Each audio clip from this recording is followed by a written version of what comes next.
is 'n groot voorreg dat ons het om môre weer by mekaar te kan kom. Ons kwalifiseer môre in elk geval, die Bybel sê 2 of 3, as sy naam vergader, daar is hy in ons midde. En al wat verskil is daar is minder mense, maar die engele en die teenwoordigheid van die Here is dieselfde. En daarom gaan ons aan om die naam van die Here groot te maak, om hom te loof en te prys, vir sy guns, sy goedheid, sy genade. En ek wil hê jy vanmôre vrymoedigheid neem en by die troon gaan buig en met die oog van jou hart sal ervaar dat die koning staan voor jou en hy ontvang jou lofprysing en jou aanbidding. So wat ons vanmôre doen ons in gees en in waarheid tot eer van sy naam en tot uitbreiding van sy koninkryk. Ek vra dat julle saam met by die naam van die Here gaan groot maak. Ons sit net so, ons aanbid die Here terwyl die musieke ons speel en ons maak sy naam groot.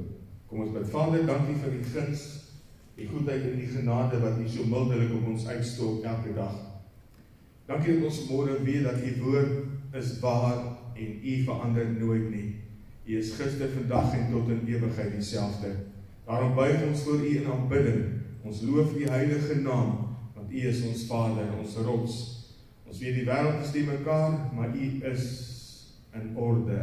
U koninkryk is in orde, want U is 'n God van orde. En daarom buig ons voor U. Word verheerlik vanmôre dit wat ons sê.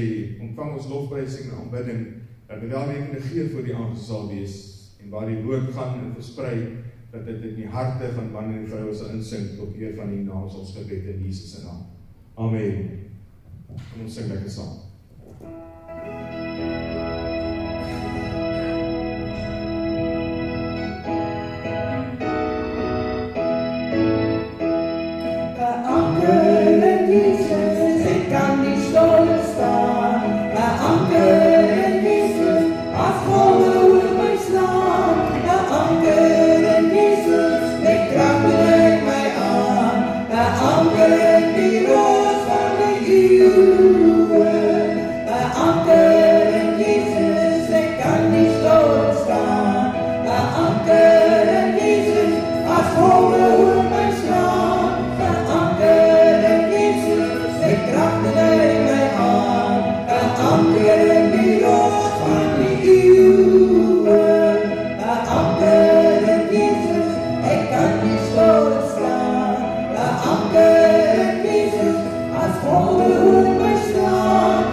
Praise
Die Majestät von dir.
Amen.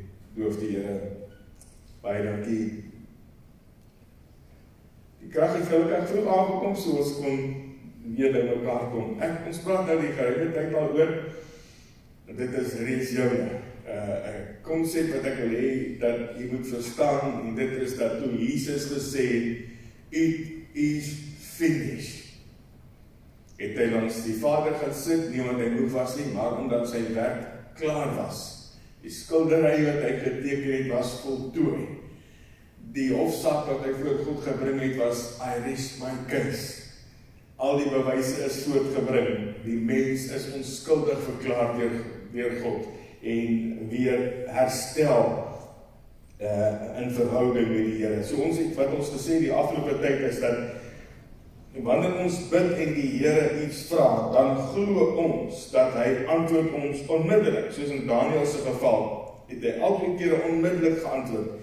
Die een antwoord het Daniel minute na die tyd gekry, die ander het 3 weke na die tyd gekry. Maar dit was nie God wat verander het nie, verskillend was nie, dit was die vyand. Die vyand het eers geslag met die eerste antwoord, en toe hy sien dat God antwoord daarop, toe stuur hy kom bose magte om die engele te keer, om nie die boodskap uit Daniel uit te kry nie.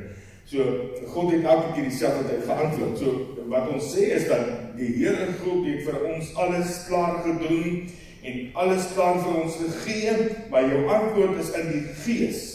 En daarom het ons gesê, Here, maak oop die oë van my hart, dat ek kan sien wat U vir my gedoen het. En ons het ook gesê dat God wil hê dat ons moet glo en ontvang.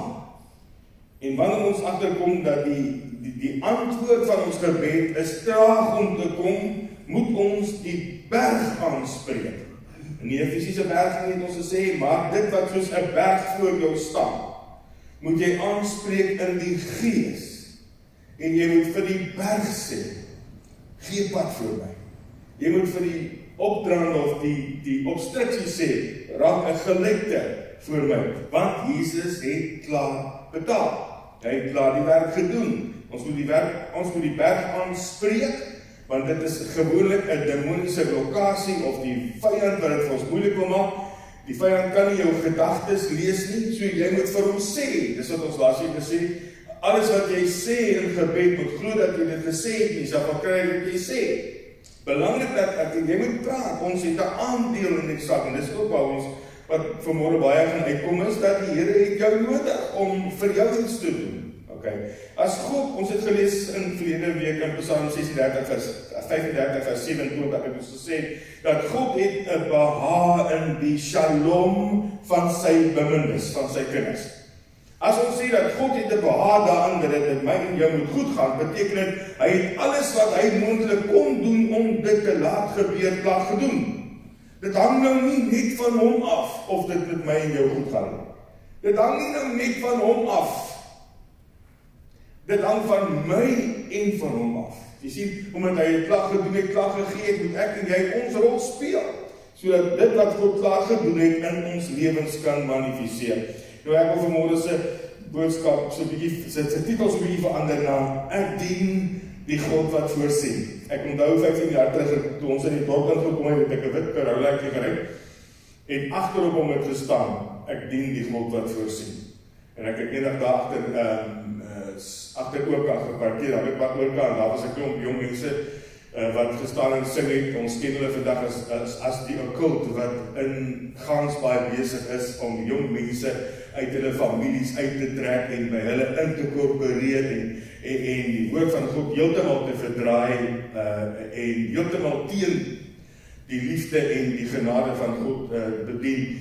Het hierdie jong mense gesien, daar staan agter op my kar. Die skree die een ou wat daar besig om te praat, ja, die enigste rede hoekom jy God dien is omdat hy vir jou voorsien.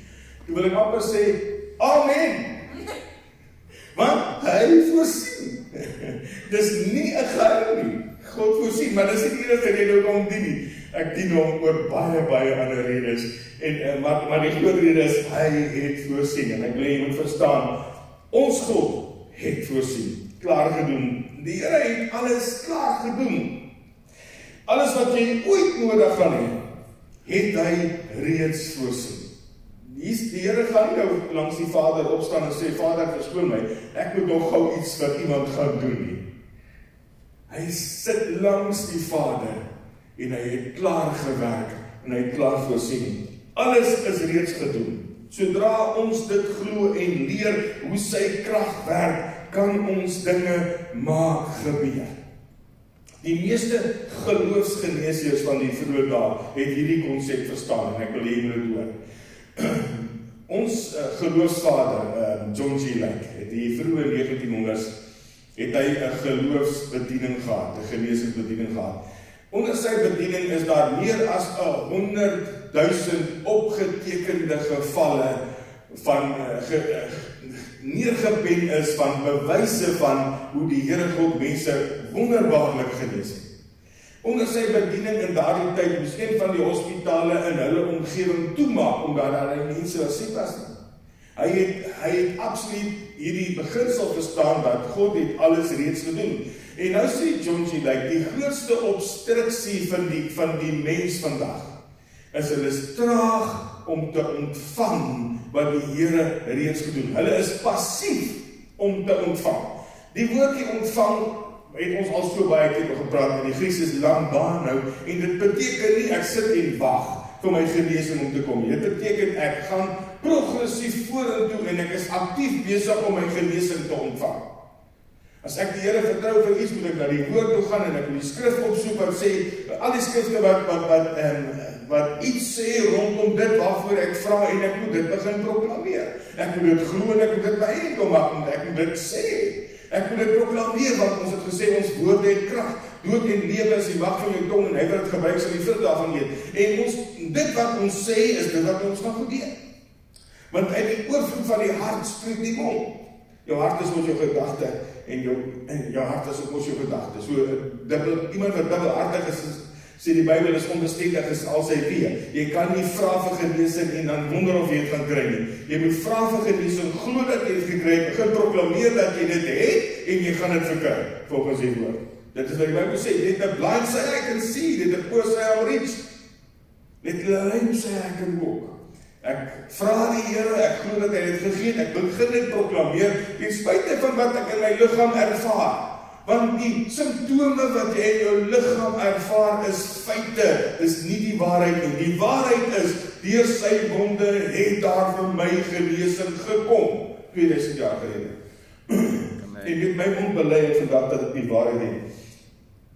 Ons moet leer om te ontvang. En ontvang is nie op my stoep sit en wag dat my toe moet kom nie. Ontvang beteken ek vat die woord en ek gaan haal my genesing. Ek vat my visstok en ek gaan vang 'n vis. Ek vat my geweer en ek gaan skiet 'n kop. Ek doen iets op my kant af om te ontvang. Dit is wat die woord beteken. Kyk, in plaas daarvan dat hulle autoriteit gebruik en genesing beveel in die naam van Jesus, hou hulle aan om te vra.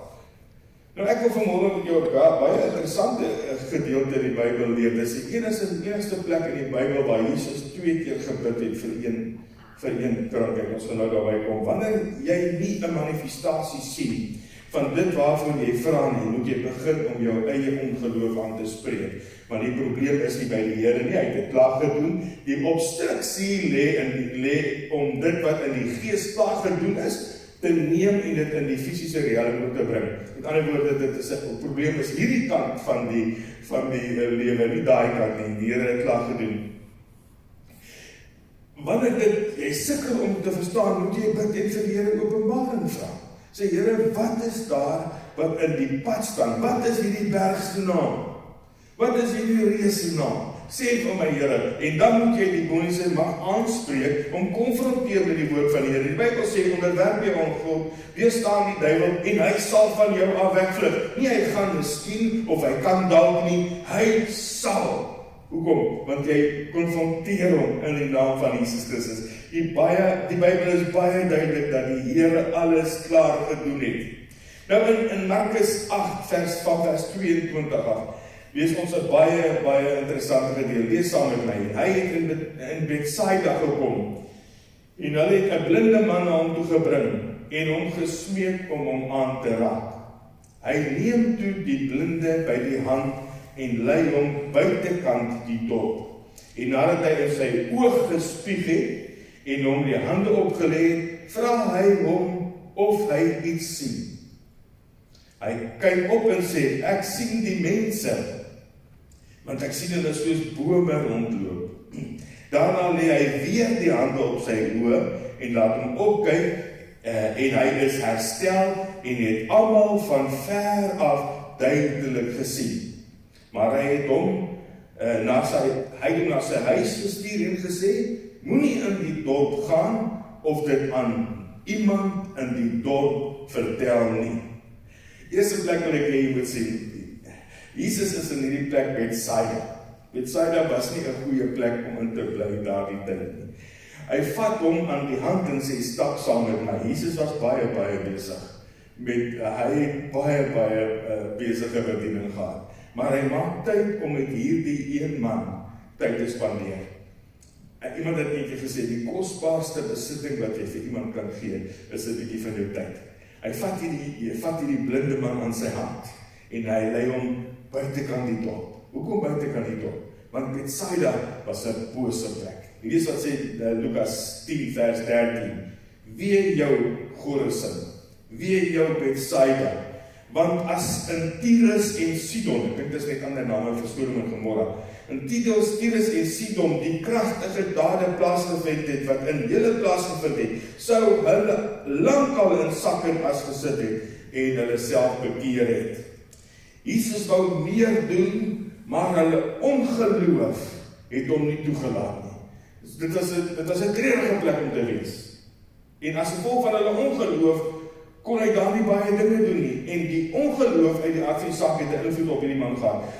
Wel, Jesus kon in sy eie geboorteplek ook nie baie doen nie. Dit staan in Markus 6 vers 5. En hy kon daar geen krag doen nie, behalwe dat hy 'n paar siekes die hande opgelê het en hulle gesond gemaak het. En hy was verwonderd oor hulle ongeloof. Daarop het hy die dorpe rondom deurgegaan en geleer. Jesus neem hierdie man uit Bethsaida uit hierdie atmosfeer van ongeloof, uit hierdie atmosfeer van dit kan nie gebeur nie, weg van die opinies van mense af, een kant toe, en hy gaan bedien hom daar ver, sodat hy uit hierdie invloed en hierdie ongeloof van die dorp kon uitkry. In Markus 8 vers 24 sê, en hy kyk op, hy sien die mense soos bome rondloop.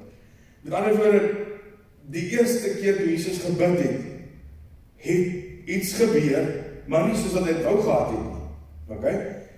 Nou is dit belangrik dat jy besef, dis nie ongeloof om weer te bid nie, maar dis ongeloof om weer te vra. Daar's 'n verskil. Ek glo nie dat toe Jesus gebid het hy God weer gevra om hom te genees nie, want hy het dit klaar gevra en hy het geweet dat God dit klaar gedoen het. Maar nou het hy 'n probleem gehad het van hierdie man wat uit die ongelowige plek kom en nie gedink het dit kan gebeur nie, maar hier het nou iets gebeur. En Jesus net nou weer vir hom handel.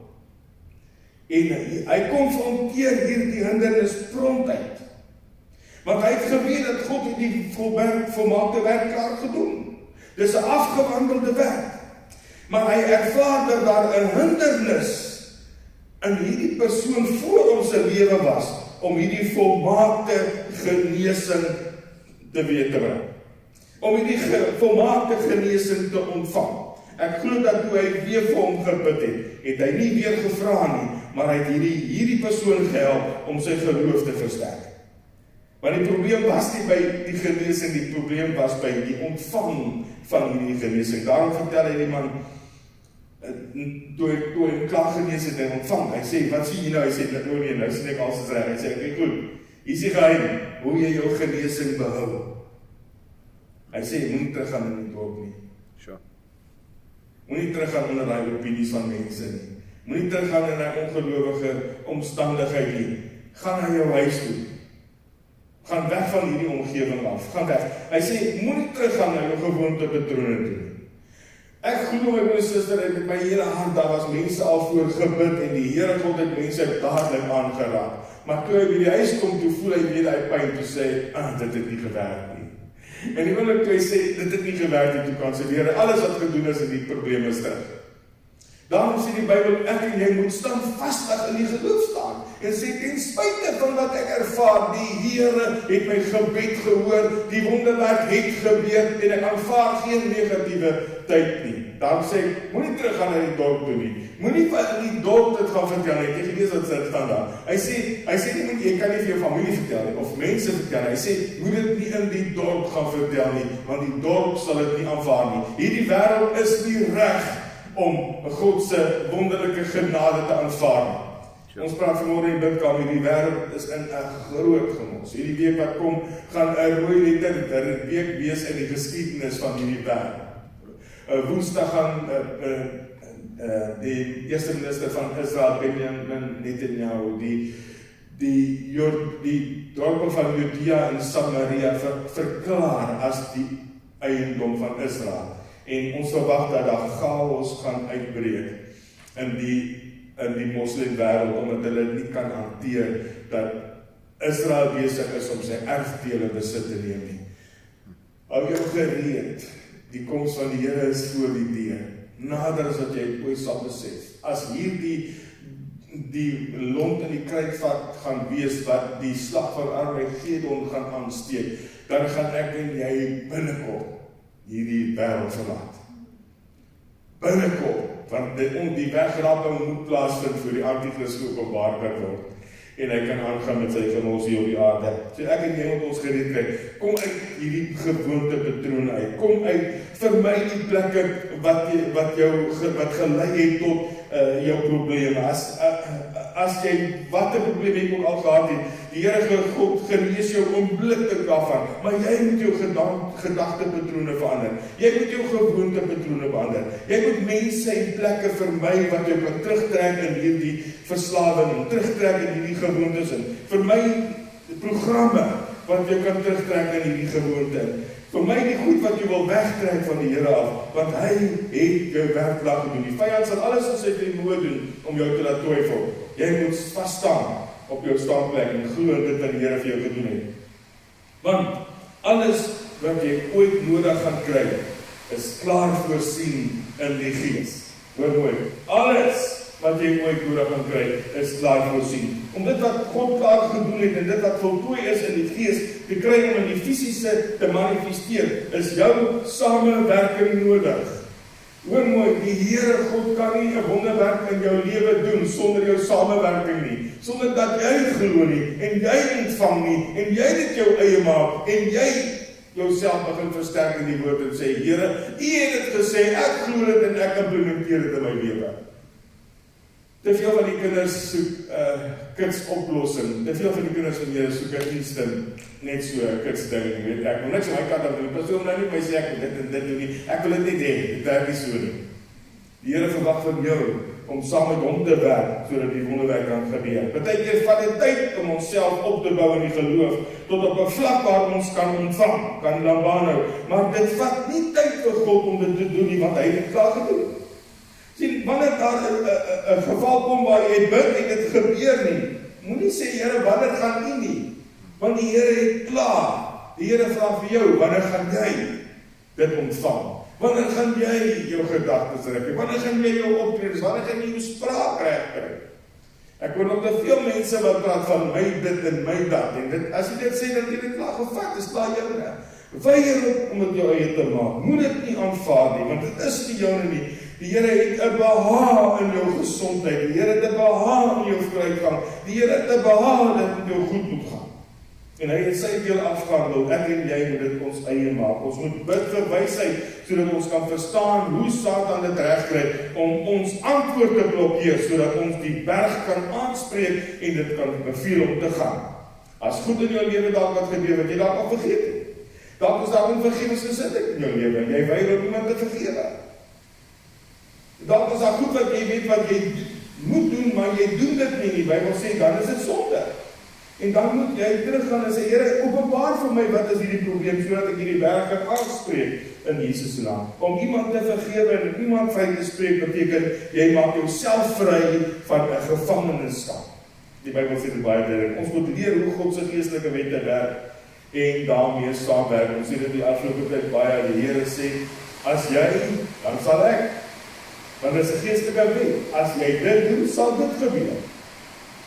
So gou as wat jy kan glo en leer hoe om dit te doen, sal dit kan manifesteer wat God reeds vir jou gedoen het. Nou is dit baie belangrik en ek sluit hiermee af. Dis baie belangrik dat jy jou sal vernuwe. Jou gedagtes sal vernuwe om gelykvormig te word aan God se woord. Want jy kan nie die vyand verslaan met 'n stelling van een of ander persoon of 'n gesegde van een of ander persoon. Jy kan die vyand net verslaan deur te sê, daar staan geskrywe. Ek glo dit en ek implementeer dit in my lewe en dit sal so gebeur. Jy moet begin met van jouself praat as geseënde van die Here. As 'n beminde van die Here. As iemand wat die Here goedgesind is. Jy moet na jouself kyk en jouself kan verwys as iemand vir wie die Here omgee. Want hy sê, hy stel uit 'n behaag in die vooruitgang, die gesondheid, die welbehaag van sy gunsgenote. Wil jy moet kyk waarvoor dit staan. Jy moet jou gedagtes vernuwe om gelykvormig te word aan God se woord. En daardie brug word wat God wil gebruik om dit wat in die gees is te laat deurvloei na die fisiese realiteit. God het 'n brug nodig. Hy het mense nodig om te wat verstaan dat daar 'n brug moet wees tussen dit wat in die gees klaar gedoen het en dit wat in die vlees nodig is, wat in die fisiese nodig is. Die Here wil baie nou gebruik om daai brug te wees, maar om ons gedagtes vernuwe. Ons moet gelykvormig word aan God se woord. Ons moet verstaan wat hy vir ons te doen het en dit ons eie maak, proklameer in ons lewens en dit vat. Kom ons sê vir hom dankie daarvoor. Vader, ons dank U vanmôre dat dit wat Christus gedoen het aan die kruis van Golgotha 'n volmaakte, voltooide werk is. Dat dit wat hy gedoen het, was nie net vir 'n uitgesoekte klompie mense nie. Nie net vir 'n sekere denominasie nie, maar was vir elke mens op hierdie aarde.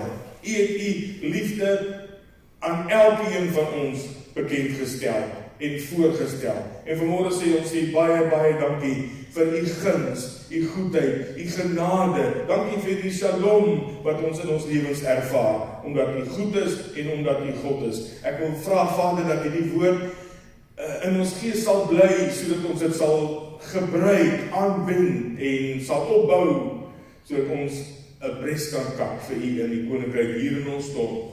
Ons eer U daarvoor in Jesus se naam. Amen. Loof die Here. Maak dit jou eie. Vat dit en gebruik dit tot eer van sy naam. Sluit af met 'n lied.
Gedagtes van vrede en nie van onheil nie, om vir ons 'n hoopvolle toekoms te gee. Daarom kan ons uitroep soos Paulus oor diepte van die rykdom en die wysheid en die kennis van God. Hoe ondeurgrondelik is die oordeele en onaspeurlik is die weë. Want wie het die gedagtes van die Here geken, of wie was sy raadsman gewees, of wie het ooit iets aan hom gedoen dat dit op vergeld moes word? Want uit hom en deur hom en tot hom is alle dinge. Aan U kom toe die eer en die heerlikheid tot in ewigheid. Amen. Loof die Here, gaan in vrede.